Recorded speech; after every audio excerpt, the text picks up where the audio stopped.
Bienvenue sur la chaîne Succès et Spiritualité. Ici, nous croyons qu'il n'existe pas de succès durable sans fondement spirituel solide. Parce que la vraie élévation, celle qui transforme ta vie, ton mental et ton environnement, commence toujours dans l'invisible, bien avant de se manifester dans le visible. Aujourd'hui, nous irons à la racine du problème, pas à la surface, pas dans les apparences, mais dans ce qui, au fond de toi, empêche la promesse de Dieu de se manifester pleinement. Tu as prié, tu as semé, tu as cru, et pourtant, quelque chose semble bloquer ton envol. Tu sens que tu es appelé à plus, mais tu ne comprends pas pourquoi tu restes dans la même saison. Ce message est pour toi. Pas pour te juger, mais pour t'éclairer.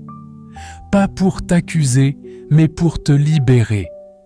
Parce que Dieu veut t'élever, mais il ne peut pas bâtir une destinée de gloire sur des fondations fissurées.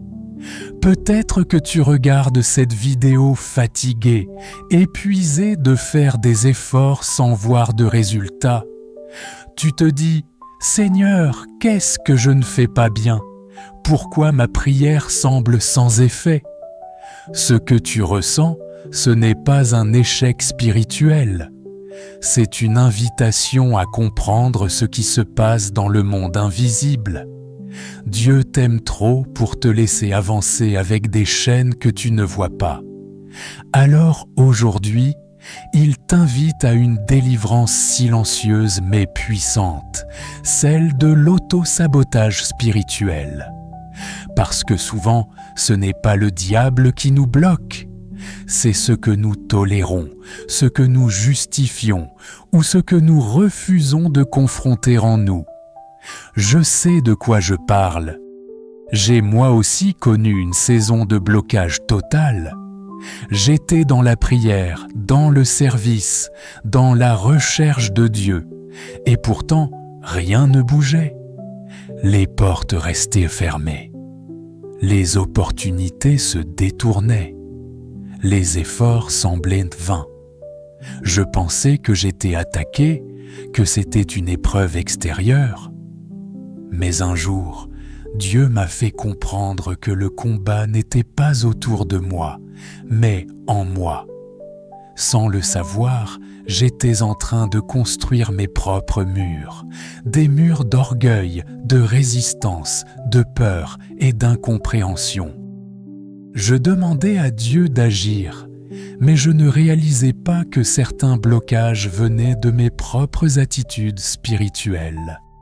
Et quand il m'a révélé ces 3 péchés invisibles, tout a changé. La lumière est entrée. Les portes se sont ouvertes.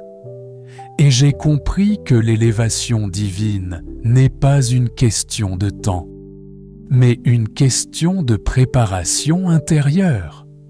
C'est pourquoi je t'invite à rester jusqu'à la fin de cette vidéo. Parce que ce que tu vas entendre peut transformer radicalement ta vie spirituelle. Si tu veux marcher dans une élévation constante et authentique, abonne-toi dès maintenant. Rejoins cette communauté de croyants qui cherchent à grandir dans la foi, la sagesse et la victoire. Avant d'entrer dans les 3 péchés, posons la base. Pourquoi le péché bloque-t-il l'élévation? Pourquoi certaines promesses de Dieu semblent suspendues alors que nous prions, jeûnons et faisons tout comme il faut? La Bible le dit clairement.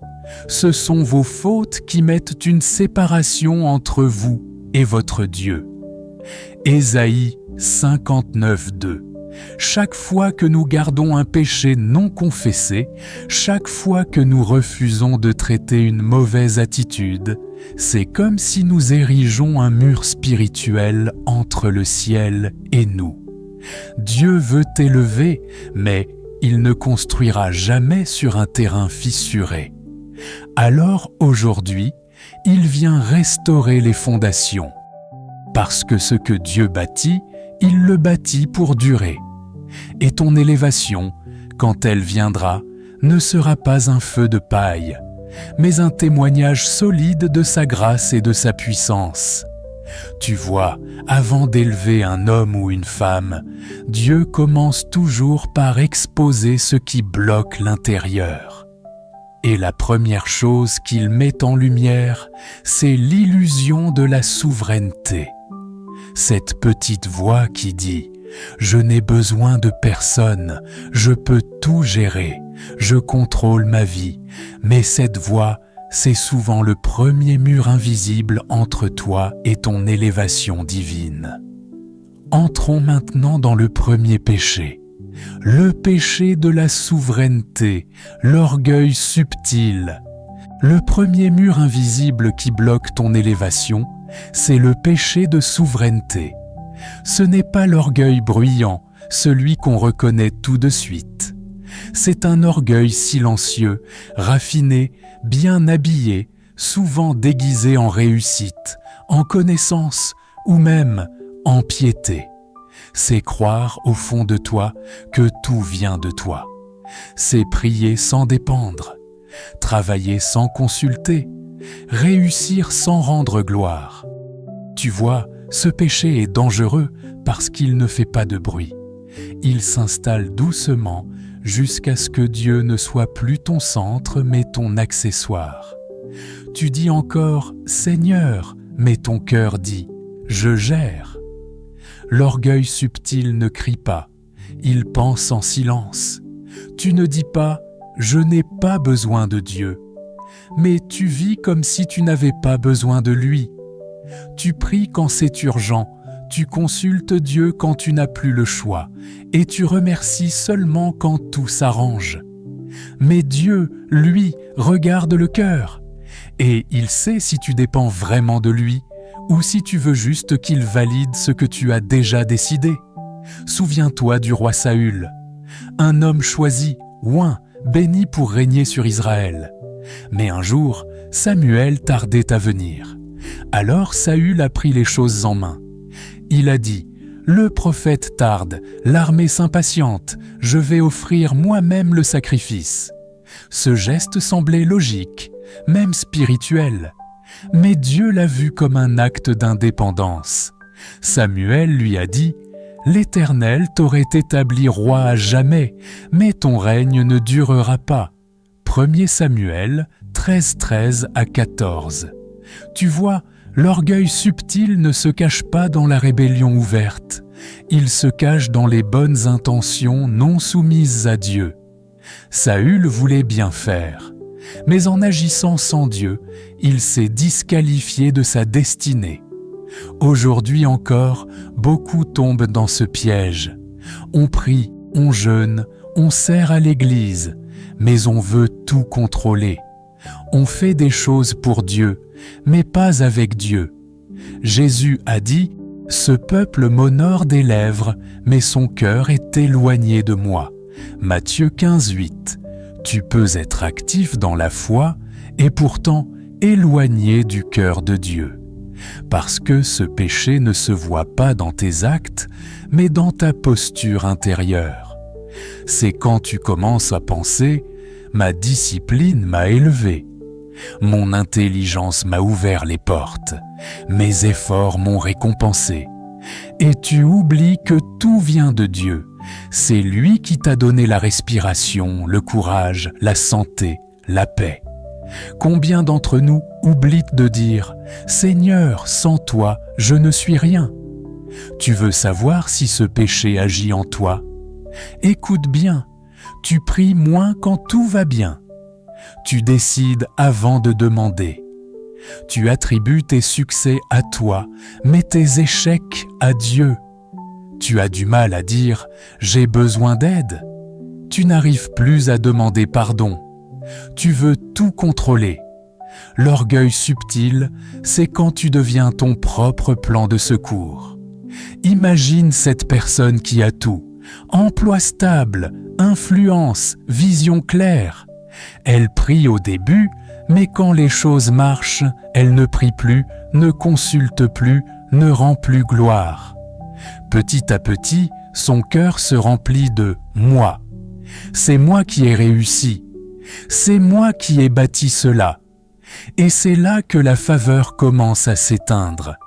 Pas à cause d'un démon, mais parce que Dieu résiste aux orgueilleux.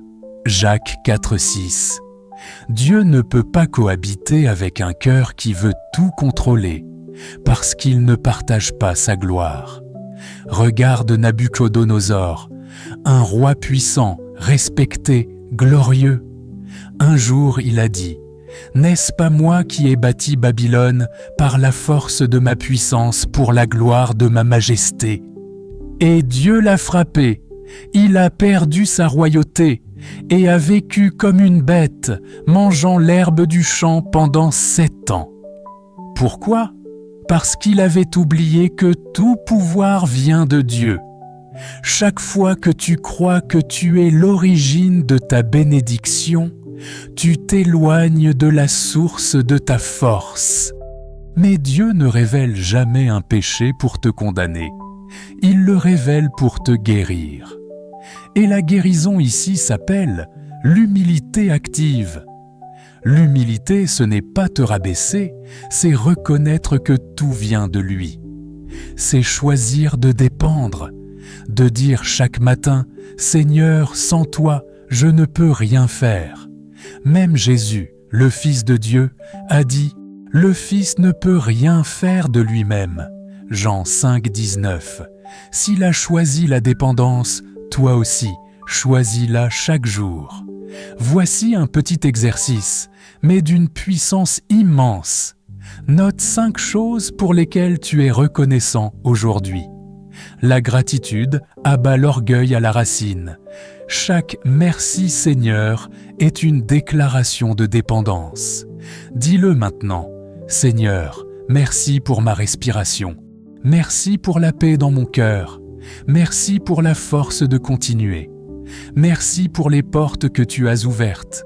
Merci pour ta fidélité. Plus tu remercies, plus tu invites la présence de Dieu. Et là où sa présence descend, l'orgueil s'efface.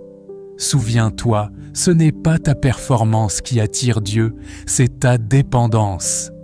L'orgueil subtil est un poison lent. Il coupe ton accès à la faveur. Mais l'humilité ouvre les cieux. Chaque jour dis « Seigneur, c'est toi la source, c'est toi la force, c'est toi la gloire. » Et tu verras, ton élévation ne viendra plus de tes efforts, mais de sa grâce. Quand tu apprends à dépendre de Dieu, tu fais tomber le premier mur. Mais souvent, juste derrière ce mur, un autre se cache. Celui des blessures, des rancunes, des douleurs qu'on garde au fond du cœur. Et c'est ici que beaucoup se bloquent, pas parce qu'ils manquent de foi, mais parce qu'ils n'ont pas encore guéri. Alors, dans le prochain bloc, nous irons plus loin. Le péché de la résistance, l'amertume et le non-pardon. Le deuxième péché qui bloque ton élévation divine, c'est la résistance. C'est le péché du cœur, celui qu'on ne voit pas, mais que Dieu ressent. C'est l'amertume cachée, le refus de pardonner, le poids du passé que tu portes encore, même quand tu souris, même quand tu pries. Tu veux avancer, mais ton cœur est resté bloqué à hier. Tu pries pour une nouvelle saison, mais tu portes encore les blessures de l'ancienne. Et Dieu ne peut pas verser du vin nouveau dans une outre encore pleine de douleur. Combien de fois as-tu dit « J'ai pardonné » ? Mais chaque fois que tu repenses à cette personne, ta poitrine se serre, tes pensées s'agitent et ton âme s'alourdit. Ce n'est pas que tu es méchant, c'est que tu n'as pas encore guéri. L'amertume, c'est comme une épine enfouie sous la peau, petite, discrète, mais douloureuse. Et tant qu'elle reste là, chaque geste devient une blessure. Tu pries, mais tu n'as pas la paix. Tu avances, mais tu n'as pas la joie. Tu travailles, mais tu n'as plus la force intérieure. L'amertume t'épuise lentement, jusqu'à t'empêcher de reconnaître la main de Dieu dans ta vie. Souviens-toi de Caïn. Dieu avait accepté l'offrande d'Abel, mais pas la sienne. Au lieu d'aller demander à Dieu « Pourquoi ? Montre-moi ce que je peux corriger », Caïn a laissé l'amertume grandir dans son cœur. Il s'est senti rejeté, comparé, oublié. Et cette amertume a ouvert la porte à la colère, puis au meurtre. Ce n'était pas une question d'offrande, mais de cœur. Parce qu'un cœur blessé devient vite un cœur dangereux. Et c'est exactement ce que l'amertume fait encore aujourd'hui. Elle te pousse à détruire ce que Dieu voulait utiliser pour te bénir. À l'inverse, regarde Joseph, trahi par ses frères, vendu comme esclave, emprisonné injustement, oublié par ceux qui l'avaient aidé. Il avait 1000 raisons de haïr, et pourtant, il a choisi de pardonner. Quand ses frères sont revenus affamés en Égypte, il aurait pu se venger. Mais il a dit « Vous aviez voulu me faire du mal, mais Dieu l'a transformé en bien. » Genèse 50:20. Et c'est à ce moment précis, quand il a relâché le passé, que Dieu l'a élevé. Tu vois, le pardon est la clé des saisons nouvelles. Tant que tu restes attaché à ce qu'on t'a fait, Dieu ne peut pas t'attacher à ce qu'il veut faire. Imagine cette femme blessée par une trahison. Son mari l'a quittée ou un ami l'a trahi. Les années passent, mais la douleur reste vivante. Elle dit « J'ai tourné la page ». Mais dès qu'elle voit quelqu'un qui lui rappelle cette personne, son cœur se ferme. Elle devient dure, méfiante, froide. Sans le savoir, elle s'est enfermée dans une prison sans barreaux, et la clé est entre ses mains. Le pardon n'est pas dire que l'autre avait raison. Ce n'est pas minimiser la douleur. C'est refuser de laisser le passé dominer ton présent. C'est dire « Je choisis la paix, même si on ne m'a jamais demandé pardon. » Jésus l'a dit « Si vous ne pardonnez pas, votre Père ne vous pardonnera pas non plus. » Matthieu 6,15. Ce verset n'est pas une menace, c'est une loi spirituelle. Parce que le pardon ne libère pas d'abord l'autre, il te libère toi. L'amertume, c'est une ancre. Tu veux naviguer vers ton futur, mais tu es toujours retenu par le passé. Et plus tu tires, plus la chaîne te blesse. Tu demandes à Dieu de t'élever, mais il te dit « Je ne peux pas tant que tu tiens encore cette rancune. » Tu te souviens encore des paroles blessantes, mot pour mot. Tu n'arrives pas à te réjouir quand ceux qui t'ont blessé réussissent. Tu parles souvent du passé avec colère ou ironie. Tu te méfies de tout le monde. Tu dis que tu as pardonné, mais tu ne peux plus prier avec paix. Ce ne sont pas des signes de faiblesse, ce sont des signes d'un cœur qui a besoin de guérison. Le pardon ne vient pas d'un jour à l'autre. C'est une décision spirituelle avant d'être une émotion. Tu ne pardonnes pas parce que tu ressens le besoin. Tu pardonnes parce que tu obéis à la vérité. Et Jésus te donne la force pour ça. Il a pardonné à ceux qui l'ont crucifié. Père, pardonne-leur, car ils ne savent pas ce qu'ils font. Luc 23:34. Ce jour-là, le pardon a brisé les chaînes de la haine dans le monde, et ce même pouvoir agit encore aujourd'hui. Alors voici ta clé, ferme les yeux maintenant, respire profondément, et répète ces mots dans ton cœur. Seigneur, je relâche, je pardonne à ceux qui m'ont blessé, je coupe les liens d'amertume, et je choisis la paix. Libère mon cœur et remplis-le de ton amour. Au nom de Jésus, Amen, tu viens de faire un pas spirituel immense. Ne minimise pas ce moment. Ce que tu viens de faire, les anges l'ont entendu. Et dans le ciel, une chaîne vient de se briser. Pardonner une fois, c'est bien. Mais entretenir le pardon, c'est mieux. Chaque fois que le souvenir revient, ne lutte pas contre lui. Dis juste « Seigneur, je t'offre encore cette blessure » et remercie Dieu, non pas pour la douleur, mais pour la guérison qu'il produit à travers elle. Prie aussi pour ceux qui t'ont blessé, pas parce qu'ils méritent ta prière, mais parce que ton cœur mérite la paix. Jésus a dit « Priez pour ceux qui vous persécutent » Matthieu 5, 44. Quand tu le fais, tu passes du statut de victime à celui de vainqueur spirituel. Il y a quelques années, un homme a perdu sa fille dans un accident causé par un conducteur ivre. Tout le monde pensait qu'il ne s'en remettrait jamais. Mais au procès, il s'est levé et a dit « Je choisis de te pardonner ». La salle est restée silencieuse et cet homme a expliqué plus tard « Je ne l'ai pas fait pour lui, je l'ai fait pour moi, parce que je refusais que la haine soit ma nouvelle prison. » Tu vois ? C'est ça le pardon radical. C'est un choix de puissance. C'est refuser que ton passé décide de ton avenir. Le pardon ne change pas le passé, mais il change ton futur. L'amertume est un poison lent, mais le pardon est un médicament éternel. Et si tu veux t'élever, tu dois voyager léger. Lâche ce qui t'alourdit. Dieu ne te demande pas d'oublier, il te demande de guérir. Et la guérison commence quand tu choisis la paix. Alors, là où tu es, dis-le une dernière fois. Seigneur, je pardonne. Et regarde, le ciel est déjà en train de s'ouvrir sur ta vie. Tu as fait un grand pas aujourd'hui.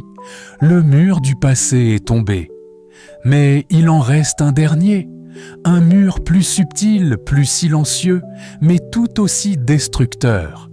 C'est le mur de la passivité spirituelle, celui qui éteint l'action de la foi. Alors reste connecté, parce que le troisième péché pourrait bien être celui qui t'empêche encore d'agir. La stérilité, la foi sans œuvre. Le troisième et dernier péché spirituel qui bloque ton élévation, c'est la stérilité. Un péché dangereux parce qu'il se déguise en foi. C'est croire que Dieu fera tout sans ton implication. C'est se cacher derrière des paroles spirituelles comme « J'attends que Dieu agisse ». Quand Dieu voudra, les choses bougeront.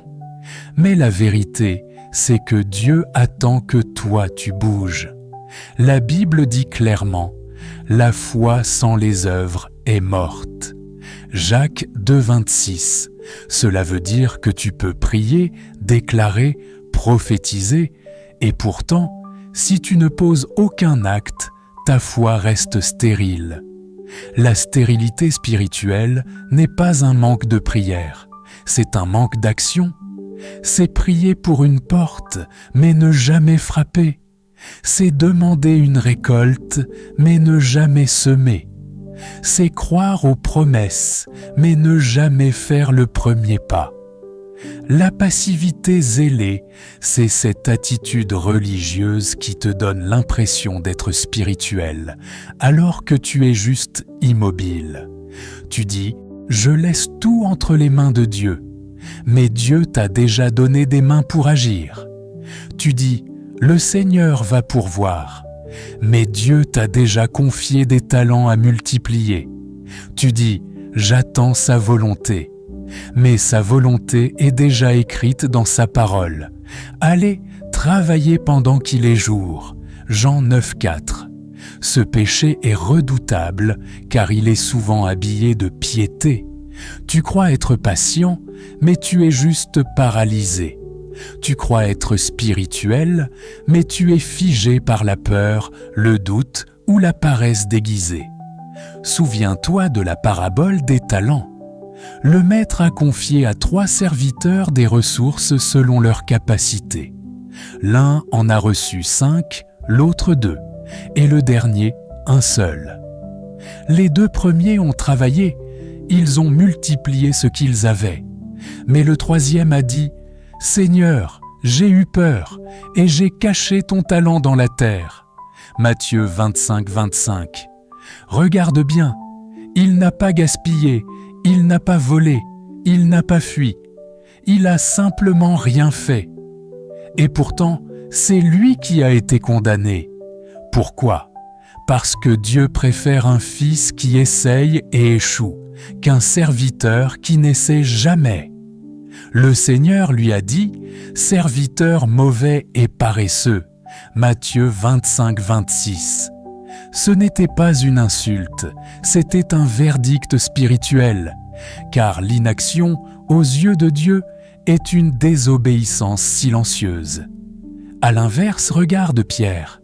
Quand Jésus marchait sur les eaux, Pierre a osé dire « Seigneur, si c'est toi, ordonne que j'aille vers toi. » Matthieu 14, 28. Et Jésus lui a répondu « Viens ». Pierre a quitté la barque, il a marché sur l'eau. Oui, il a commencé à couler, mais au moins il a marché.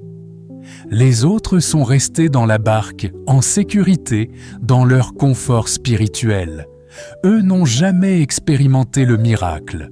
Tu vois, Dieu préfère une foi qui trébuche plutôt qu'une foi qui dort. Regarde autour de toi. Combien de personnes disent « Dieu m'a promis un emploi », mais elles n'ont jamais préparé un CV. D'autres disent « Dieu va bénir mes affaires », mais elles ne prennent jamais le temps d'apprendre, de planifier ou de gérer correctement leurs finances. Certains prient pour un mariage, mais refusent de guérir leurs blessures, de développer leur caractère ou d'apprendre à aimer réellement.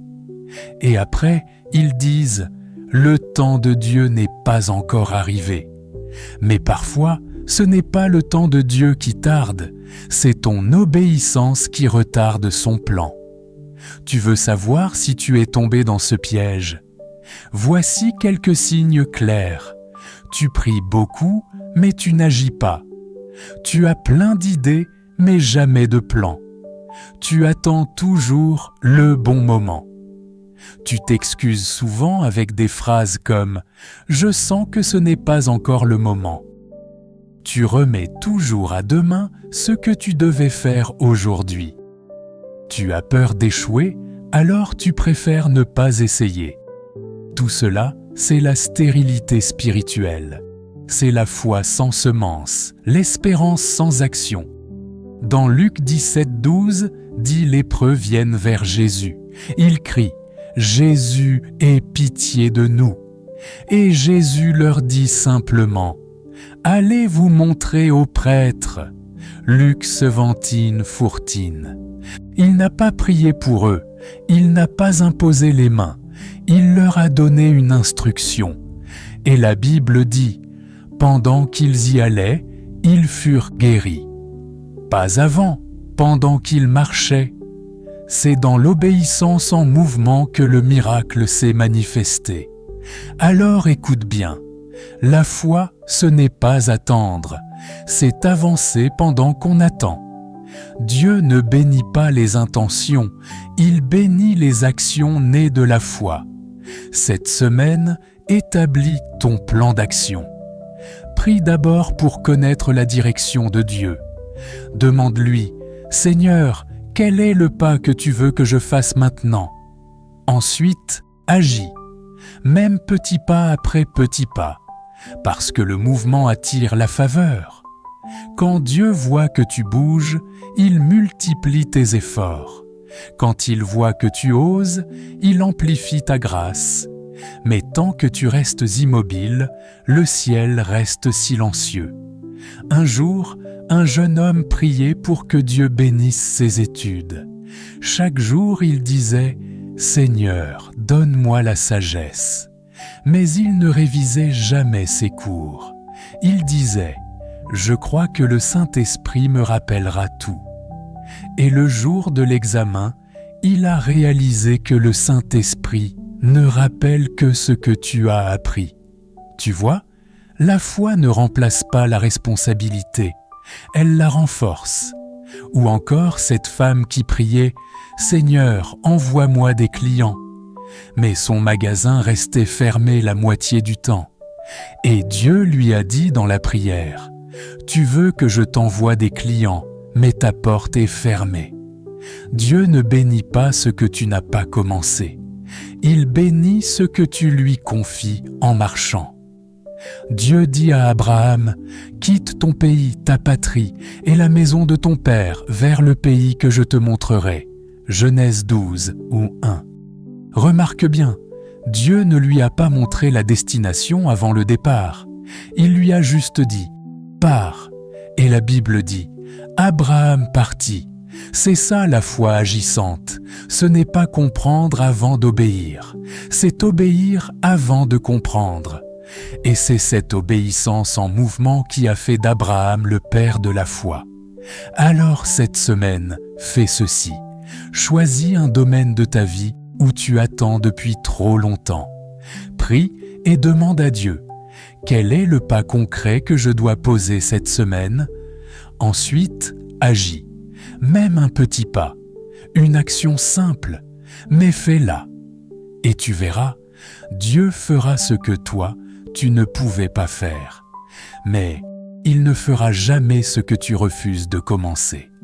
Souviens-toi, Dieu n'appelle jamais des gens parfaits, il appelle des gens disponibles. Il ne cherche pas les plus forts, il cherche ceux qui bougent. La stérilité spirituelle, c'est la foi sans mouvement. Mais la vraie foi, c'est l'action en alliance avec le ciel. Ne dis plus « j'attends que Dieu agisse ». Dis plutôt « je bouge pendant que Dieu agit ». Parce que quand tu marches par la foi, Dieu marche avec toi. Et ce partenariat divin ouvre des portes qu'aucune prière seule ne pouvait ouvrir. Alors relève-toi, reprends ton plan et commence à avancer. Ta saison d'élévation ne t'attend pas demain. Elle commence aujourd'hui, avec ton premier pas. Tu viens de franchir le dernier mur. Tu as appris à dépendre de Dieu, à guérir ton cœur et à agir avec foi. Maintenant, ton élévation peut commencer. Reste jusqu'à la fin. Car dans la conclusion, nous allons prier. Nous allons sceller tout ce que Dieu a libéré dans ta vie aujourd'hui. Ta délivrance est scellée. Aujourd'hui, Dieu vient de poser sa main sur ton cœur, non pour te juger, mais pour te libérer. Tu as vu les 3 murs invisibles qui bloquaient ton élévation divine, la souveraineté, la résistance et la stérilité. 3 barrières spirituelles que beaucoup portent sans s'en rendre compte. 3 obstacles qui empêchent les promesses de Dieu de s'accomplir pleinement. Mais à présent, tu ne peux plus dire que tu ne sais pas. Tu as reçu la révélation. Et quand la lumière vient, les ténèbres ne peuvent plus régner. Souviens-toi du premier mur, la souveraineté, ce besoin de tout contrôler, ce réflexe de croire que tout dépend de toi. Tu as appris que l'humilité n'est pas une faiblesse, mais une arme spirituelle, que la dépendance à Dieu n'est pas un signe d'incapacité, mais la clé du succès durable. Dieu ne cherche pas des super-héros, il cherche des cœurs qui dépendent. Et tant que tu reconnaîtras chaque jour que tout ce que tu es vient de lui, aucune tempête ne pourra t'ébranler. Le deuxième mur, c'était la résistance, l'amertume, les blessures, les rancunes du passé.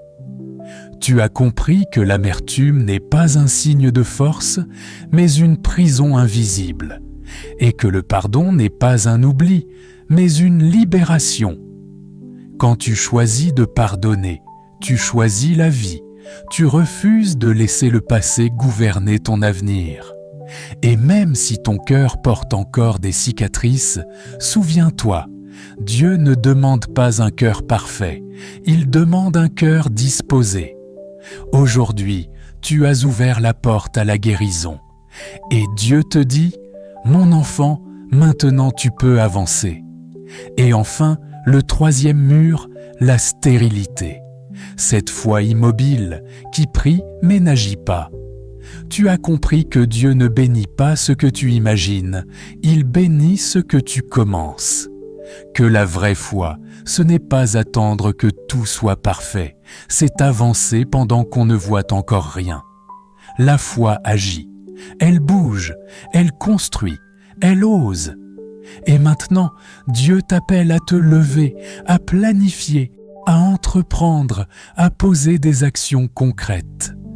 Parce que le ciel répond toujours au mouvement. Mon ami, ce message n'était pas une simple exhortation, c'était un appel divin.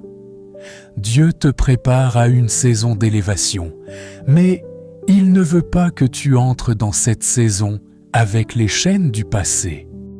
Tu ne peux pas construire un palais sur les ruines de l'amertume. Tu ne peux pas courir vers ta destinée avec les poids de l'orgueil et de la peur. Alors aujourd'hui, Dieu te dit, laisse tomber les murs, libère ton cœur, avance avec moi.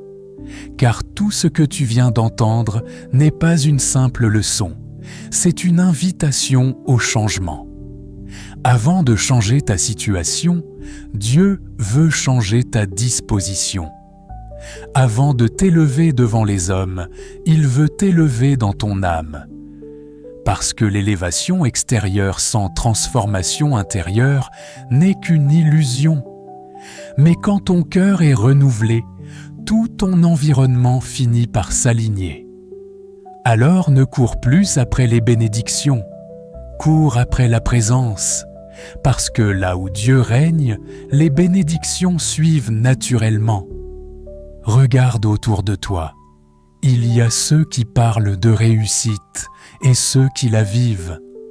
Ceux qui ont laissé Dieu transformer leur mentalité sont devenus des témoins puissants. Ils ne se vantent pas de leur talent, ils parlent de sa grâce. Ils ne gardent plus de rancune, ils transforment leurs blessures en compassion. Ils ne prient plus seulement pour recevoir, ils agissent pour servir. Et c'est cela, la vraie élévation, devenir un canal de la gloire de Dieu. Ferme un instant les yeux et laisse ton âme respirer. Dis avec moi, Seigneur, merci pour ta lumière. Merci d'avoir exposé les murs que je ne voyais pas. Aujourd'hui, je renonce à la souveraineté, je brise la résistance et je rejette la stérilité. Je choisis l'humilité, le pardon et l'action. Remplis-moi de ton esprit, éclaire ma route et fais de moi un témoin de ta gloire. Je scelle ma délivrance au nom de Jésus. Amen. Respire profondément, sens la paix de Dieu t'envahir. Ce n'est pas ton imagination, c'est sa présence. Le ciel s'est ouvert sur ta vie et une nouvelle page vient de s'écrire. Souviens-toi toujours, ton élévation commence à l'intérieur. Et quand l'intérieur change, l'extérieur finit toujours par suivre. Alors ne retourne plus en arrière. Ce que Dieu t'a montré aujourd'hui, garde-le précieusement dans ton cœur. Continue de bâtir, continue de prier, continue d'agir. Parce que chaque pas compte et chaque prière trace un chemin vers ta destinée. Que Dieu t'élève dans toutes les dimensions de ta vie, spirituelle, émotionnelle, financière et relationnelle. Qu'il te garde humble dans la victoire, fort dans l'épreuve et fidèle dans la bénédiction. Et souviens-toi, toujours, ton élévation commence à l'intérieur.